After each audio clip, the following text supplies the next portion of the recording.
This video is being created for Microeconomics class at Faulkner University. It should accompany the Roger Arnold 12th edition text in Microeconomics, and also should correspond to the notes that are provided for my students. Chapter 1 is what economics is all about. Economics is a really broad topic, and I hope you'll find a very interesting and fascinating one. The more I understand about economics, the more I appreciate about markets and what economic reasoning tells us about why people do what they do. Economics is the study of how individuals and groups of individuals, whether it's, of course, us as individuals, you and me, a particular university, a social club, an athletic team, a family, a church, a community organization, how individuals and groups allocate scarce resources. And we'll define scarcity later on, but it's not what you might think is something that's very rare or hard to come by. Actually, it's anything of value. Technically, it's anything is scarce if you have to give up something else in order to obtain it. How individuals and groups allocate scarce resources among competing and practically unlimited wants.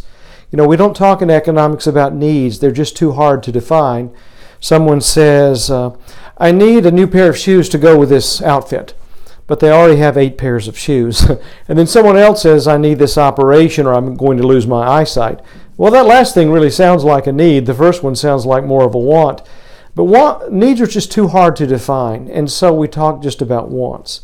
In order to maximize the benefits, happiness, satisfaction, or what economists have traditionally referred to as utility.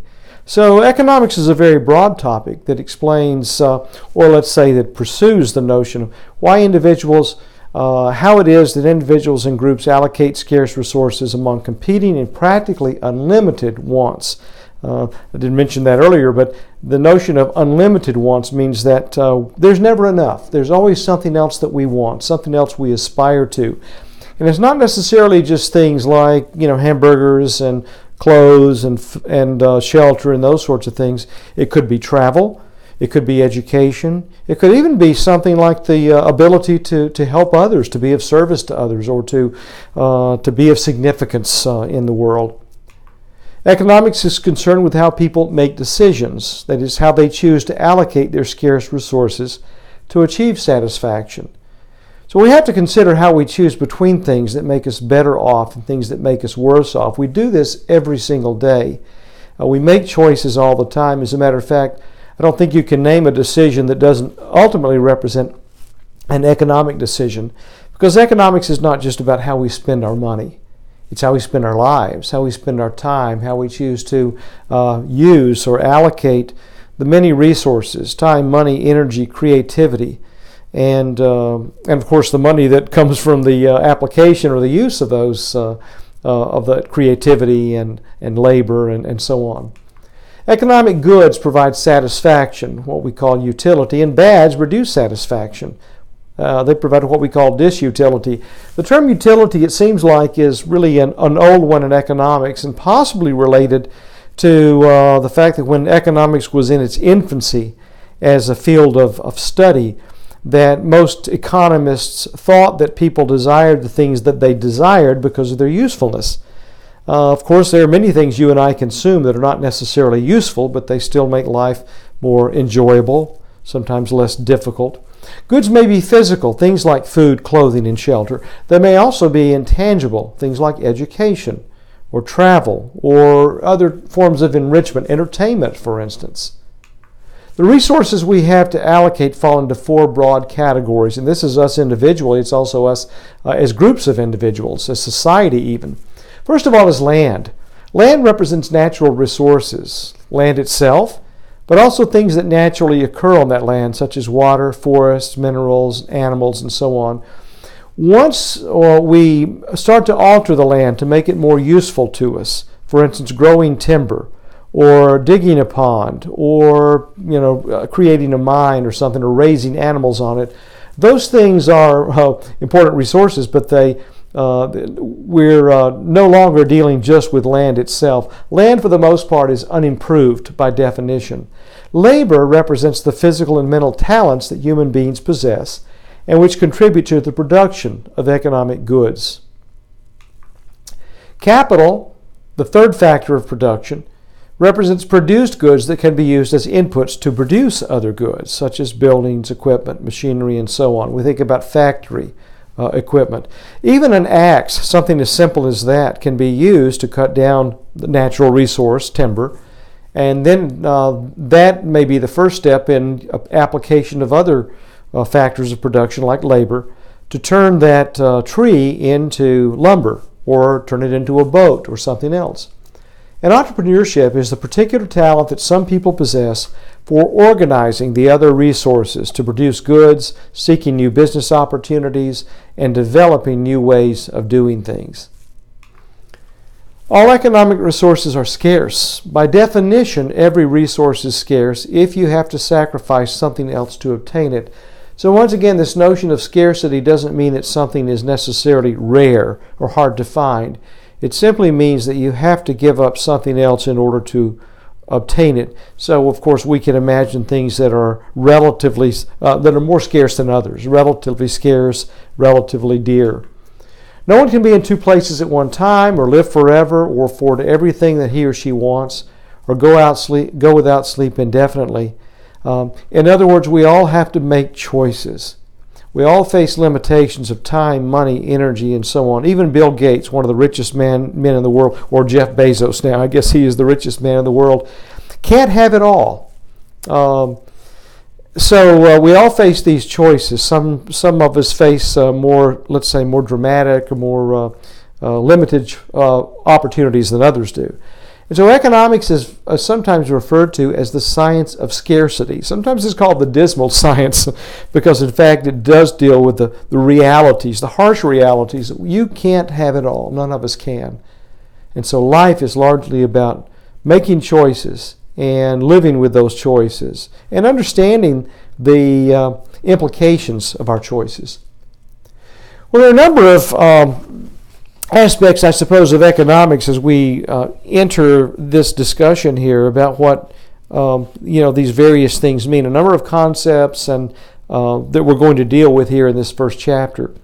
First of all, we notice that having discussed scarcity and that scarcity is elemental to life, and that economics is really about studying scarcity, that is the science of scarcity. We notice here scarcity requires choices. Since you can't have it all, you have to choose from the alternatives. So we have to decide how to allocate scarce resources, and our choices will reflect our budgets. That is how much money we spend, as well as our subjective preferences, that is our values. I bet all of us have at some point watched the way someone else spends their money and said, I can't believe that person, with as little money as they make, are going to spend their money on that car, or those clothes, or that entertainment, or whatever it might be. Our preferences reflect our relative likes and dislikes, our tastes, our beliefs. For instance, some people would say, why would you give money away, like to church, when you don't get anything tangible, anything concrete in return? Well, those of us who certainly are religious understand those sorts of things, but others don't. It's very often the case that we have difficulty sometimes acknowledging our own values and preferences, but certainly it's hard for us to look at someone else and think that they're making all the right choices. Choices require a rationing device, that is, a means of determining who gets what, how it is that decisions are made in the face of available options. Broadly speaking, it's a means of determining how the benefits of a society are distributed. And with all the discussion these days about capitalism versus socialism and communism and such as that, and all the variations, let's say, or gradations between those various means of deciding who gets what, those political economic systems, it's more relevant than ever to understand what the different systems provide for people in terms of the freedom to make decisions, to make those allocation decisions for themselves. The range of choices available to us depends on the economic system. In free markets, goods are allocated via what we call the price system, that is, by the interaction of supply and demand, and that's what we'll spend a good bit of time talking about in the chapters ahead. Now, what this means is goods end up in the hands of the highest bidder, that is, those people who are willing and able to pay the highest price for the goods. People must compete for resources because of scarcity. That is, that we bid for things. You can think about maybe a particular person that's highly desirable by, let's say, a girl by a number of guys, and they're all competing for her attentions. But in fact, we do compete for housing. We compete in one sense for clothes. That is, we want certain things, but we know other people do too, and the price of that good, as we'll see, is determined partly by, maybe largely, by how badly other people want it, not necessarily just by how much it happens to cost. Consider a few related questions. How do we decide how much someone gets paid? Well, I bet if in class, when I ask students things like this, are school teachers underpaid? And I look around and most people are nodding, and I said, how do you know that?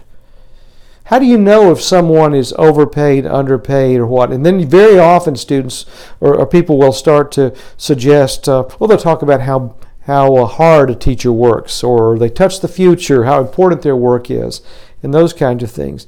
And those things, though they may well be true, you could probably say that about a number of jobs. You know, how is it we decide how much someone gets paid in a given economy? Is it by how dangerous the job is? Maybe that comes into play. Policemen, firemen, soldiers, that kind of thing. What about how much education is required for that job? Some people think that the more education you have, the higher higher your pay ought to be. But doesn't that depend on what it is you've studied? I mean, is it just a matter of going to school more years that gets you higher pay, or does it really depend on what topics, what subjects you studied, and what you're prepared to do with that education? So again, we will talk about some of these things in more depth later on, but it's important for us to address these issues in this chapter, to introduce them. Key concepts: using resources to choose good A means we forego the benefit we would have received from the next best alternative, good B. The value of this foregone benefit is termed the opportunity cost. Again, it's the value of that next best alternative, the one that you give up. Conceivably, when you and I are, let's say, thinking about where to go on vacation, well, there are really almost unlimited places that you could go, but ultimately it probably comes down to the top one or two. And so all those other ones fall by the wayside. So we really make the decision at the margin by comparing, what ultimately turns out to be our top choice to what represents the next best choice. And in one sense, the value of that next best alternative represents a cost of doing what we ultimately choose to do. You think about it, even something as simple as choosing to come to class one day. You can think about a number of other things you could be doing rather than sitting in class, but if you choose to come to class, you gave all those other ones up. But you probably have an idea of what you would be doing were you not in class. And that represents that next best alternative, and it's the value associated with that next best alternative that represents the opportunity cost. So this brings to mind the notions of explicit cost and implicit cost. Explicit costs are those that are measurable, let's say what we might pay out of pocket to go to a movie with a friend. The implicit cost represents what you could have been doing otherwise. And that's where opportunity cost comes in. There's always an opportunity cost because there's always something else that you can do. And that represents an implicit cost.